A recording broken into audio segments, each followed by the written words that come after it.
Welcome everyone to the Toku Portal podcast. It's me Zero here with Shin? It a decade. And Rai. And today we're talking about Kamen Rider Build, episode 33. And in the recap, Sento is focusing more on Himuro's kidnapping rather than Banjo's discovery that he's an alien, much to his dismay. Which gives us this hilarious picture of Banjo with like MS Paint tears rolling down his face.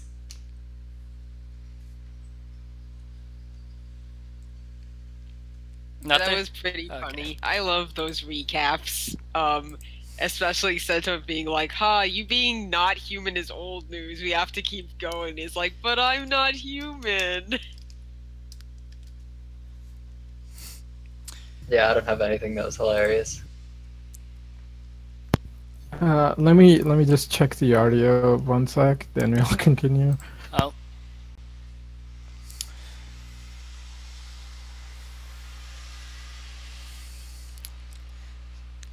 Dead air. Decade, can you say something real quick? Yes, I can say something real quick. Okay, it seems like you're getting caught. Yeah, it's fine. Audio's okay. Sorry, it's just my PC was messing up. Oh, okay. Yeah. Yeah, that intro was okay. I mean, it's fine, but like, I do kind of wish they would had given it one episode and then done the evolved stuff, but I'm like, I guess we just don't have time for whatever's to come, I guess. Alright. So, Prime Minister Himuro has been kidnapped, and the Vice Prime Minister of Toto has decided to give Sato a stern letter of disapproval. Oh, he's wagging his finger at them. So I guess it's up to our heroes to actually do something about it. Yeah, I'm like, this is about as effective as the UN telling someone to do something. Also, Pandora's box now. If Sato has Pandora's box, then a stern warning isn't really gonna cut it.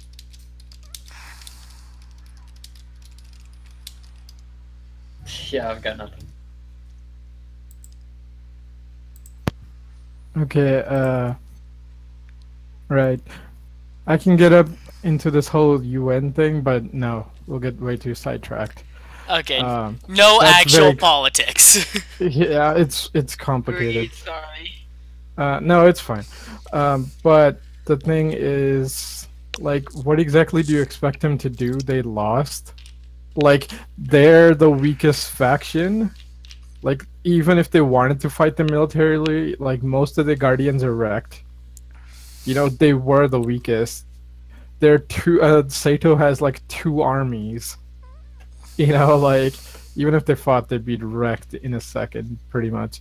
I mean, hell, they would have been wrecked had Sato not invaded. They're basically ready to freaking nuke Toto if they actually tried something at this point. So, like, yeah, I guess, like, diplomatically saying, yeah, we don't sanction their actions is kind of the best they can do at this point. So, like, I can't really go against the vice president.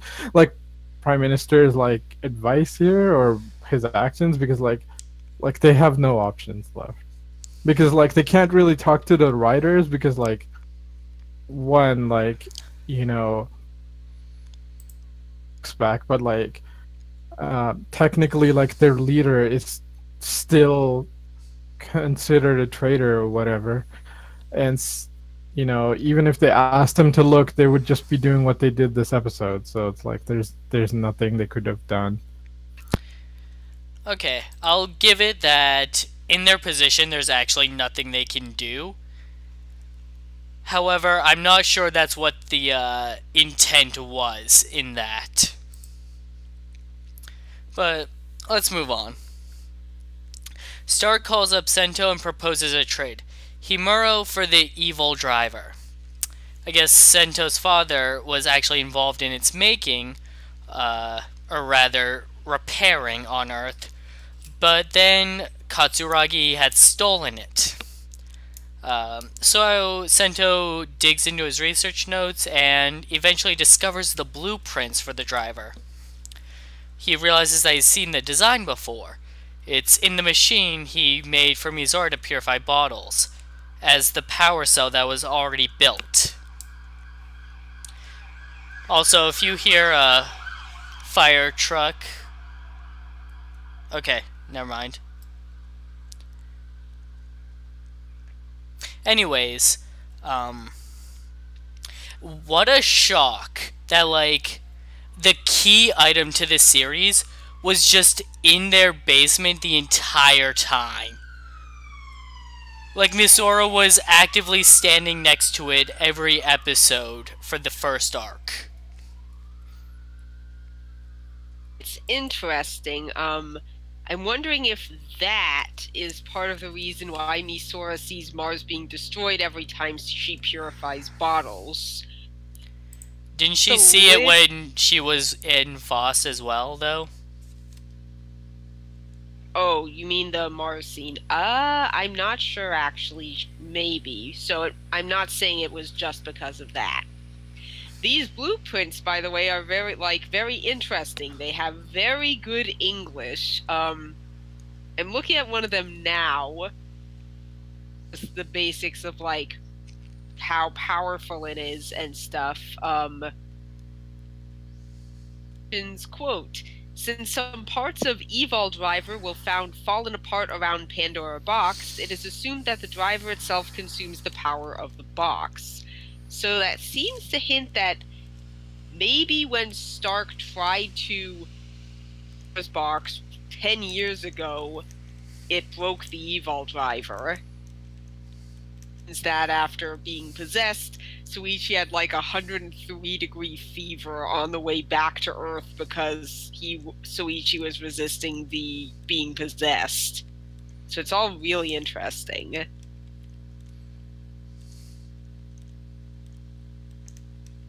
That is pretty interesting. Thanks for actually looking at that. I didn't even realize it was in English. But, yeah, I'm just... more timeline confusion. This is more confusing than X8. How did Katsuragi hide the driver, or the parts of the driver, in the conversion machine? He didn't. Oh, he didn't? Sento found the hidden evil driver and used it as the battery for the conversion machine. Oh, just out of, like, coincidence? Maybe a bit more than coincidence, but yes, more or less. Katsuragi hid the evil driver in effectively a car battery, and Sento found it and went, yeah, I can use this. Okay. Did Soichi know, or like Stark know about this all along? Because if he had known that the evil driver was there the whole time, you'd think he would have tried to either put it together himself or get Sento to do it. The whole reason for kidnapping Himuro is that he didn't know where it was. He needed Sento to pull it out for him. I mean, Okay, that makes sense. here's the counter argument to that. Like, he might have still known where it was, but he still needs the damn bottles to open the box. So he still would have needed them to keep using it to get enough bottles to fill up all the sides. So, like, he probably left it for them because, like, he stole the box back, so he wasn't worried that he couldn't get it back. And then he probably just gave them the info. It's like, yeah, I know you have it. Just build the damn thing, alright? Just finish the repairs, okay? What am I Pretty paying much. you for? Exactly, it's so dumb. Like, I don't know, man. Like, it's one of those. Okay, there's couple questions. All right, Japanese Space Agency. Okay, this is the 90s. Yeah, I think there's only like one at this point. Whereas in the 80s there was like 2 or 4, whatever. There were a couple different ones in Japan. But astronaut comes back from Mars with a fever and you let him just like enter Earth, right? Like, what the fuck kind of containment system is that? And I know you're like, well, like astronauts get sick up in the space stations too. Yeah, I know, but the space station ain't fucking Mars, all right? You know, that is fair. right? Like, you know what the hell? Like, they run around constantly checking what's in the air in the space station. Like, they know exactly which, you know, like what the microbes and like bacteria and everything is. So like, yeah, if somebody gets a little sick, it's fine, you know. But like, oh right, this guy went to Mars, and he blanked out. Right. There's supposedly no life there, but you know, diseases always find a way.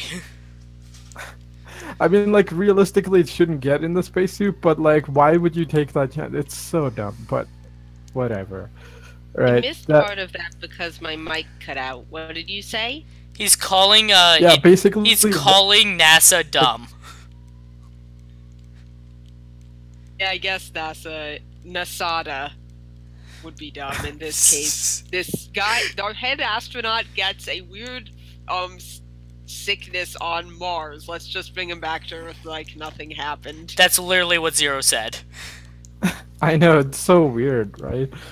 Like, containment policy? What's that? Oh, who knows? It's fine.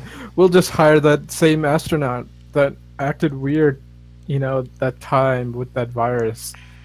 Let him be a security guard because, you know, nobody fucking checks their resume when you get hired. Oh, it's like, it's fine. He's not that famous. Yeah, he's only just some astronaut who walked on Mars. You know, like nobody would know who that guy is. He's been calling himself evil for some reason. I'm sure it's nothing. Yeah, it's so like so many questionable steps in this. It's ridiculous. The other thing is like, yeah, I didn't realize it was actually in English, like the writing for the driver and stuff. That's cool. It's actually in good English. That's even more surprising considering Toei's track record of fucking terribly naming everything. Like, can we get this person to name the drivers and stuff, or like smack whoever writes the names for the drivers upside the head every time they do that shit? Hello, Drago. What did you think of this nonsense up till now? I don't know what nonsense I'm talking about, so... Sento found the key item to the series in his lab. Oh, right. That's bullshit, kinda. Go on. Yeah, because one of the few reasons why Soichi was right there in the lab, and Sento made that oven thingy in the lab. So how could he not know where the evolved driver was? At least that's what we have been told in the previous episodes. Well, I think it was Zero that suggested he did know it was there, but it was still in pieces, and he still needed Sento to finish fixing it.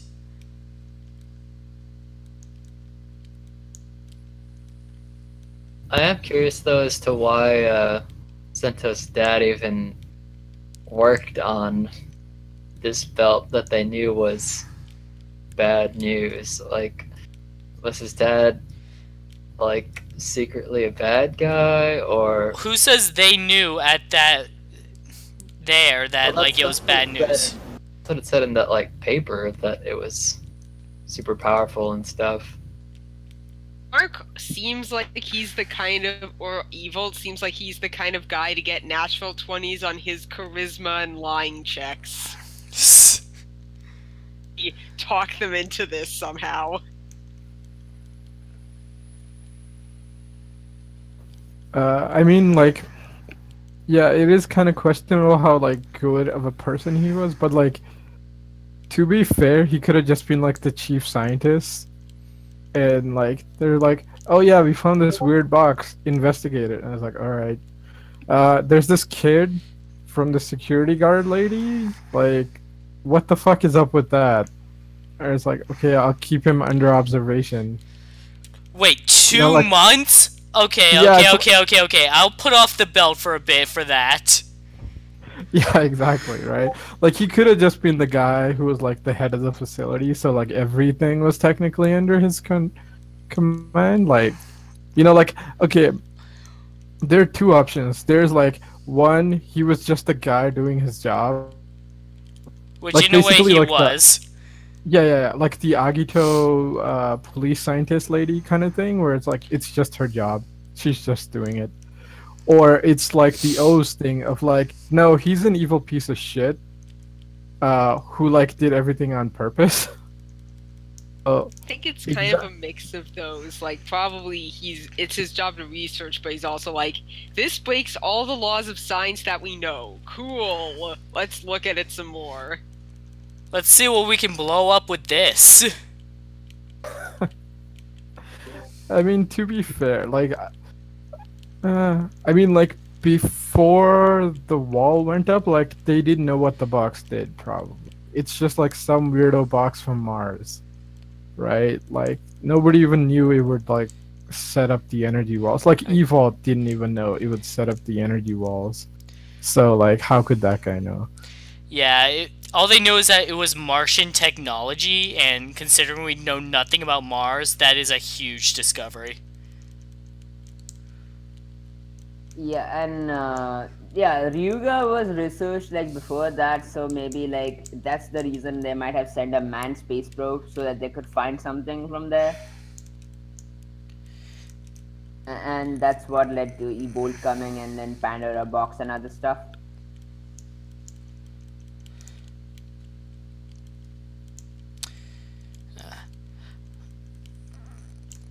Okay, so Utsumi tells Gentoku to kill his father after the trade is made, and Gentoku turns around and breaks his father out instead. Utsumi catches him, but gets his kill switch knocked away. Stark then comes in with a second kill switch, because of course he does. Reveals that Gentoku hasn't been affected by the light of Pandora's box ever since he was injected with nebula gas to become a Kamen Rider. Because I guess the nebula gas for some reason negates that effect. And this means that Gentoku... Oh, go on. They do that if they know that it would negate the effects of the light, because I feel like would be better to keep him on their side and like keep Gentoku power hungry rather than like change that, even if he's a Kamen Rider. They wanted him to be a Kamen Rider. That was their plan. Okay. That's why they actually gave him the kill switch, because they knew he would go back to being normal. Got it. Yeah, so I guess Gentoku's just been acting like a villain to make his father look good? Or something?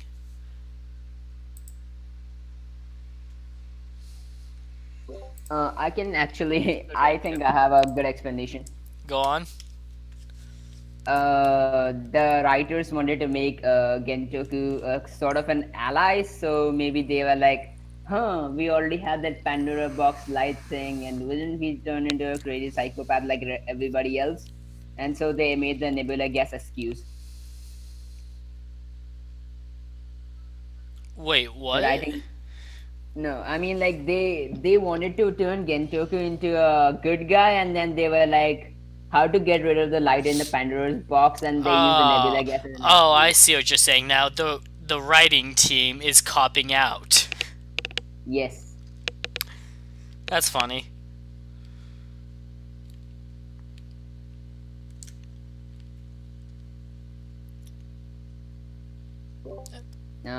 Where's Zero? Oh yeah, he said BRB. Decade, do you have anything to say? I mean, it's not terrible. I mean, I'm glad Gentoku's gonna be more of a good guy. But, I mean, he straight up killed what was it, Akaba? So, yeah, it's definitely gonna be a rough ride for his redemption if he ever is redeemed.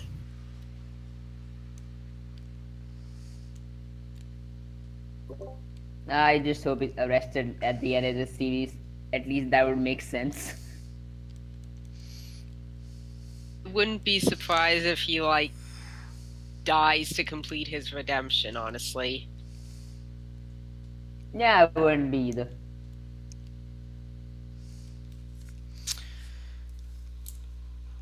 Okay, so we'll move on because Zero's not back yet.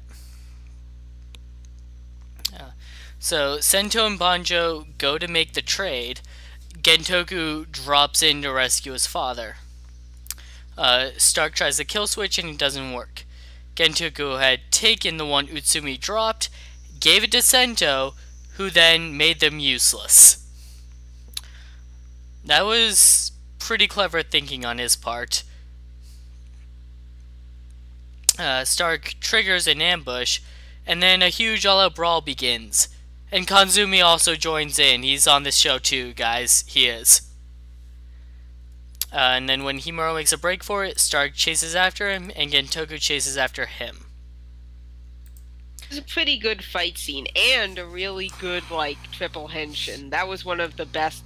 I'm arguing that this is better than the one from 10 episodes ago. This is my favorite group henshin so far.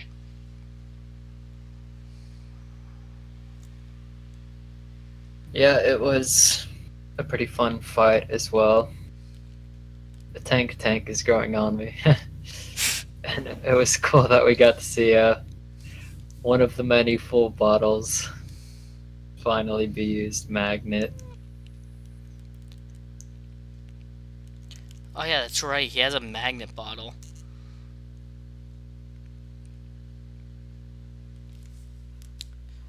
Drake. Yeah.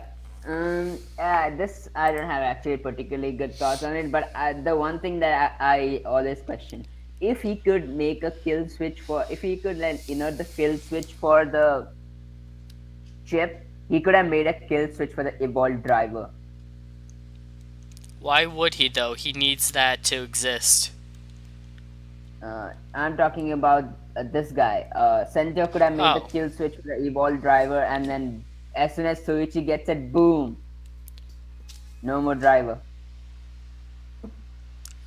Yeah, that was a big oversight. Oh, well, it's because they found out Soichi's possessed, and they didn't want to kill Soichi. But they could have just literally, like, sabotaged the driver. As the priority, aside from rescuing the Prime Minister, is to make sure that he does not get his hands on that driver, and they failed in both ways, actually. Now that I think about it, why did he bring the real driver? Why didn't he, like, make a fake shell? Yeah, everyone here was acting dumb. Hey, Sento is supposed to be the smartest Kamen Rider. Sento for a genius, you're kind of an idiot.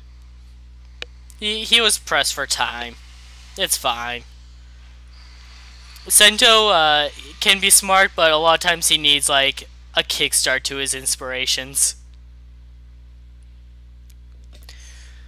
One thing that I did really like was when Gentoku calls Sento, it's like right before a commercial break, so you probably think it's gonna be Stark or something. Yeah, like, hey, change of plans. That's what I thought. So I was just like, oh crap, Gentoku's asking for help. That was pretty good. Alright. So, outside, Himuro gives Mizora the evil driver, while Gentoku kicks Stark's ass. Like, this is one of the greatest fights on this show. Stark is knocked into his civilian form, and Mizora is overcome with emotions of seeing her father again. Attempting to approach him, Utsumi fucking jumps her out of nowhere. takes the driver and tosses it to Stark. Stark then henshins into Kamen Rider Evolt. Phase 1. He is now far stronger than Gentoku, and when he goes for the finisher, Himuro jumps in the way to protect his son and is killed by the attack. Episode end. Holy shit. That was a pretty intense, like, last 5 minutes. Yeah. The evil form, now that I'm seeing it in person, I love the sounds of it. I love how it has both an evil laugh and the finisher ends with chow. It just works so well. Like, I kind of suspected that Taizan would die, but it was still pretty nasty to see. And I was, like, pretty pissed at Misora then. Still a little pissed now for, like, Dad, but I was like, still, Misora, why did you do that? You technically got the Prime Minister killed. Ugh.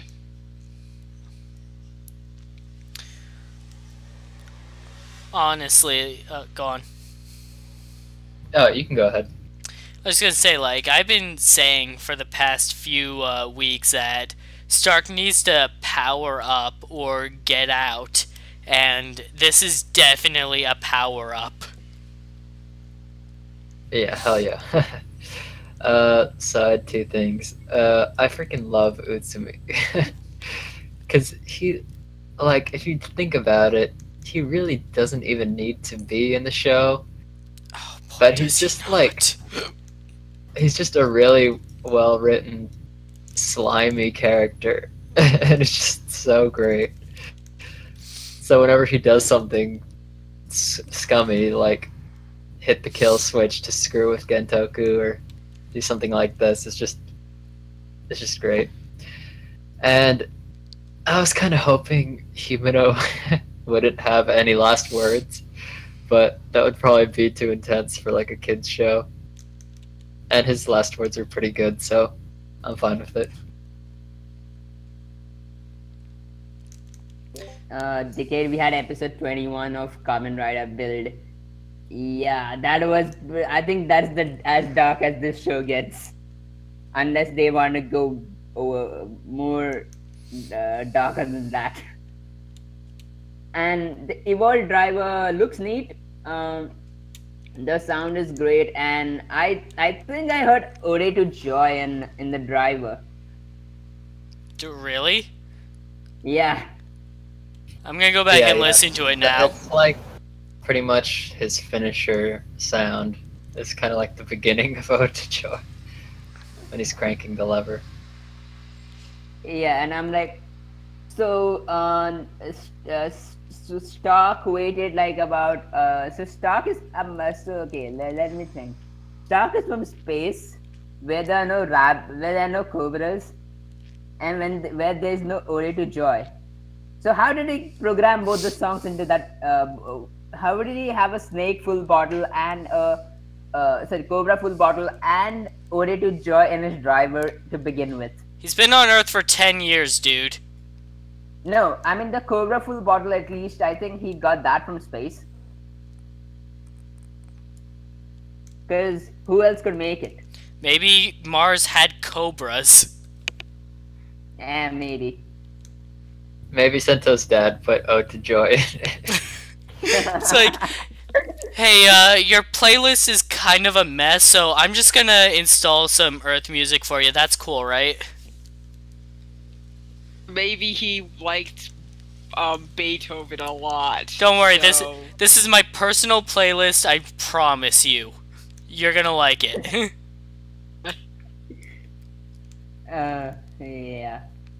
And yeah, the last scene also, there was like most of that scenes didn't have a sound, in which actually helped the death scene make more serious. The only thing you could hear was the water at the side.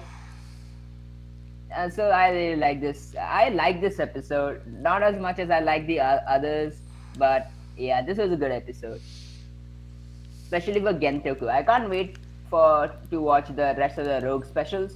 The first one was really good. So, Do you guys feel like Gentoku is redeemed? Not yet. As mentioned, he has killed at least one person, and he still did for Sato and Nanba, even if under. You cut out there, even if under... Okay, let me try that again. I don't think that he's redeemed yet because he's killed at least one person, and he has probably killed more people working for Sato and Nanba even under duress. Okay. In my personal opinion, I don't think Gentoku Sorry. is supposed to be kind of redeemed. His goal is okay. His goal is in the right direction, but him conducting illegal experiments on the using Faust and then again the Nanba and the things that he did when he was in Nanba, yeah, that can't be redeemed. At least he can. That's what I think his thing is gonna be. That he wants to pay for his crimes by actually helping out Sento and other people. I don't know whether now I really want him and Grease to get a power up now, because I don't think they're gonna be able to handle Evolved on their own, and I don't know what other plans they have for the further down the line. So Yeah, Grace is already the weakest rider, and now his ranking just dropped again. I'm starting to get worried about if he'll make it through the series. He'll make it. Don't worry, he can still beat up the engine bros.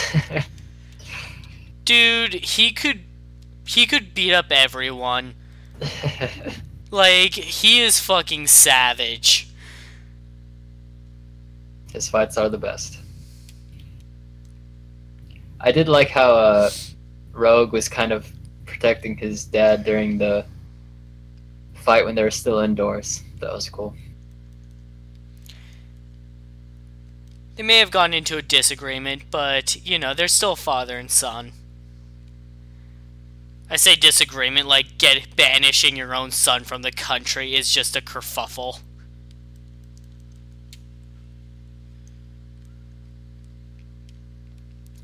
Alright, well, unfortunately, it doesn't seem like Zero is gotten back yet, and I don't know how much longer we can stall for him. yeah, we are kind of done with the episode. Anything else you guys want to bring up? We need to see It was more a Utsumi. really good episode. Sorry, go Decade. We need to see more Utsumi as Night Rogue. Utsumi has only served to be an asshole on this show, so I hope he gets a different role soon. I mean, I do like the whole blind loyalty to Namba thing they brought up this episode, because it just shows that his character has no direction of his own. But, other than that, where are they going to go with him? Well, as far as this show goes, everything goes somewhere in this show. That is one of the best parts about this show in general. Even like Katsuragi's father, who I just mentioned, got some sort of is becoming a recurring mention right now. So, and is Kasumi, who was killed in episode 2. By episode 8, they mentioned her again, and then that became a driving force for Ryuga as well for a while. And everything is actually getting a payoff later, so that kind of has me hope for Build to make Utsumi relevant again, relevant in general. But yeah, and Utsumi has been kicking a lot, so he might be the next rider or something. We'll see. Next week looks like Sento gets into trouble, but we'll have to see what happens on that.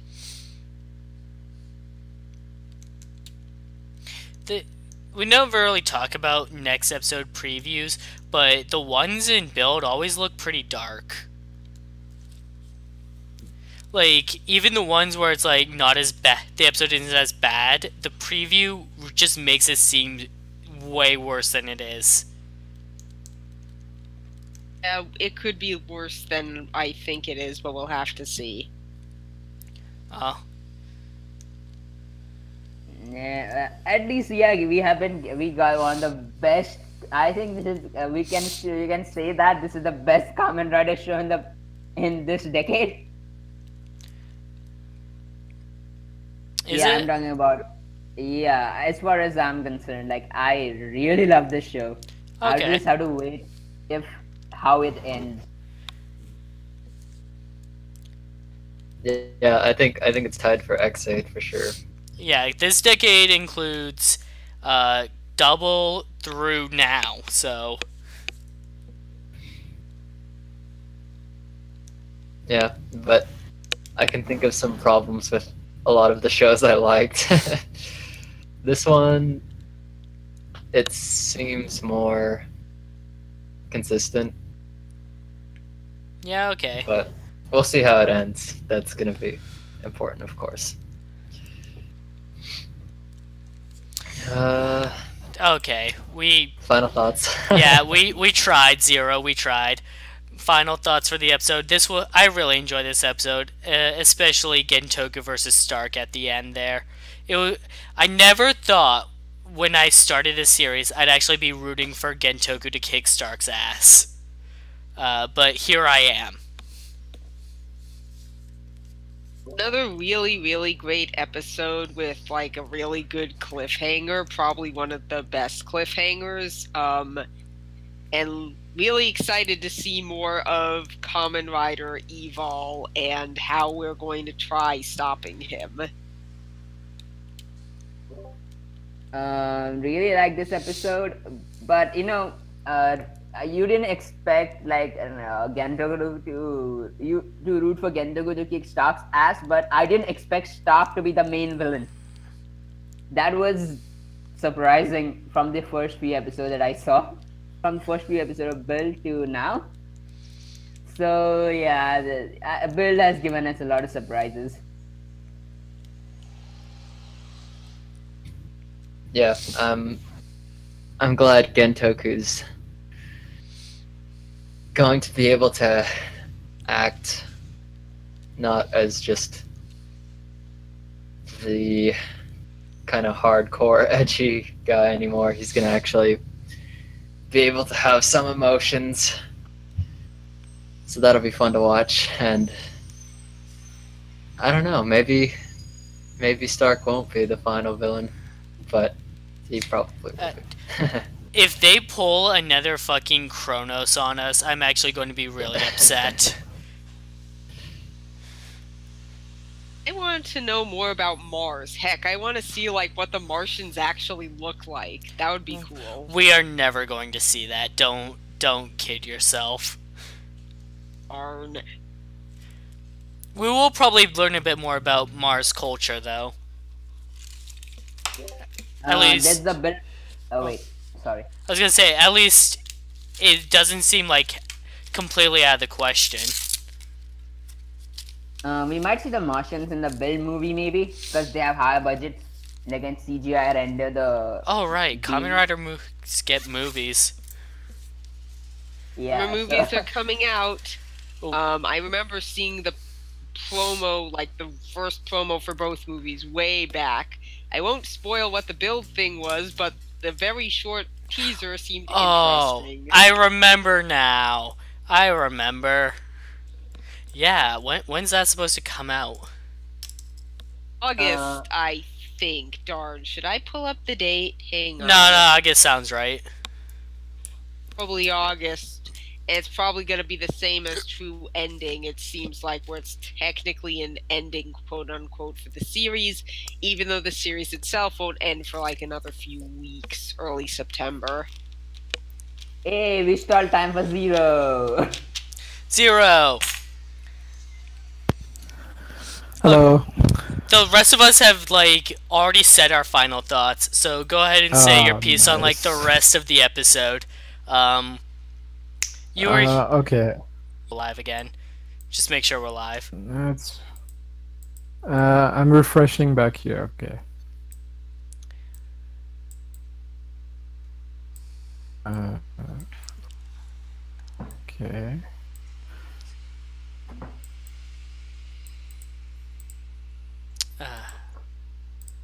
Well, I have a preview now, so that's something. Let's see. Are we live? Guess so. I mean, yeah. Yes, I mean, like, I have to refresh the YouTube app now. It's being annoying. Perfect. Yeah, I think we're live. Hey, sorry about that. My computer decided to reset on me. Because, you know, that was fun. Alright, so, Zero, did you say your piece on Gentoku breaking his father out of jail? No, I mean, I was getting to. Okay, I'll just do my thing. I'll make it really quick, just in case something else happens. Um, okay, good episode. Gentoku, like I didn't expect him to turn to the good side, I guess, so quickly, but they gave him a good enough plot to do it. It's nice that we, use like build scientist nature a little better. It's like, oh shit, I had this evil thing that could kill me with this remote, and it's like, yeah, I know this like super scientist guy. So that was nice. I don't know what the hell's going on with Greece right now, but that could be a potential plot line. I didn't think Evolve would come out this soon, but whatever. I mean, we're getting another form next episode, so I guess that's just how we have to do shows now because Bandai likes to make way too many goddamn toys. But overall, really solid episode. Hopefully, the next one is good as well. And I just want to ask a couple follow-up questions here. How do you feel about the explanation that Gentoku isn't affected by the light anymore because of the nebula gas? It's a little weird, but then again, the rest of the science of this show is weird, so I'll buy it. That's stupid. It's just because like I think the problem is like people like Kentoku and Soichi too much, and we're getting another Asakura Ankh situation where it's like, no, we like these actors too much to like get rid of them, even though they're villains. So we're writing in BS reasons. I think that's what's happening. Yeah, Drago literally called it a cop-out earlier. Yeah, it's fucking nonsense. Like, the thing is, like, I don't mind Gentoku sticking around, but the whole thing, I was like, oh no, he's nicer now because, like, he became a writer. I'm like, they literally broke his spirit. Like, he was in basically, like, Fight Club. And then he went to, like, Battle Royale. And then he got his driver, then he became the arc villain, and now, because, what, he's the good guy, we have to BS some reason, oh, he's less evil now? I'm like, fuck off. Right? Like, just say he's a dick. He wants to redeem himself. Give him a chance. He's gonna end up fighting and dying anyway. Well, I mean, he might survive, but like the most standard, like we have 4 writers in the show, right? Like whenever you get like 4 writers, one of them usually there's a very high likelihood like one of them ends up dead, and generally it's the guy who turned, back to the good side after being a villain. So like, it's not looking great for Gentoku, but like, he might still live. Like Snipe lived, so he has a chance. And yeah, go ahead. Do you feel like Gentoku has redeemed himself or is redeeming himself? Yeah, I mean, like the plotline's good enough. I just don't give a shit about that stupid light explanation. It's dumb. Like, stop trying to explain the box. It's just a MacGuffin, right? Like, the more we try to make it like, oh no, we can actually explain. Like, no, just stop. Right? Like, just stop. Keep it vague and mysterious. Yeah, like we've literally like dragged the entire thing of, oh shit, we've split Japan into three. We sent people to Mars and they brought back like potentially the apocalypse. To, oh yeah, it's only like the assholes we see on screen who matter in the entire country of Japan and at this point potentially the world because this is an alternate universe. And it's like, what the fuck is this? Like, that's so dumb. Like, we're limiting the scale of the story down by focusing on like, oh no, this guy, oh, he did something bad and it's kind of important, but you know what? It's not so bad because his dad was even worse. It's like, what the fuck is this? Like, I know we're doing this whole like parallel of like parents and shit with like Gintoku and like Build and Mizora, but like, come on, can we knock this off? Like, you do not need like, oh, we hit a story point. Oh no, it's fine. Two other characters that are on we've known are gonna hit the same thing to show parallels. Like, you need one, right? You don't need like two other characters. Like, it keeps like limiting the scale down. And I know they're trying to make it personal, but it just makes it stupid. Because then it just makes it like, yeah, okay, like if either like these people weren't hit by like if either one of these people's families weren't near this box, either the entire world would have been fucked or none of this would have been happening, and that's dumb because of how small they've made the world at this point. What a heel turn. Alright, thanks for joining us everybody tonight. We'll be back next Tuesday for more Lupin Ranger vs. Pod Ranger, and next Wednesday for more Kamen Rider Build. And special, this Saturday we'll be doing a podcast on Kamen Rider Wizard over on Vashi's channel, Vashi V. Bye. Thanks for listening. Bye-bye. Thanks for joining us, everyone, and we'll catch you next time.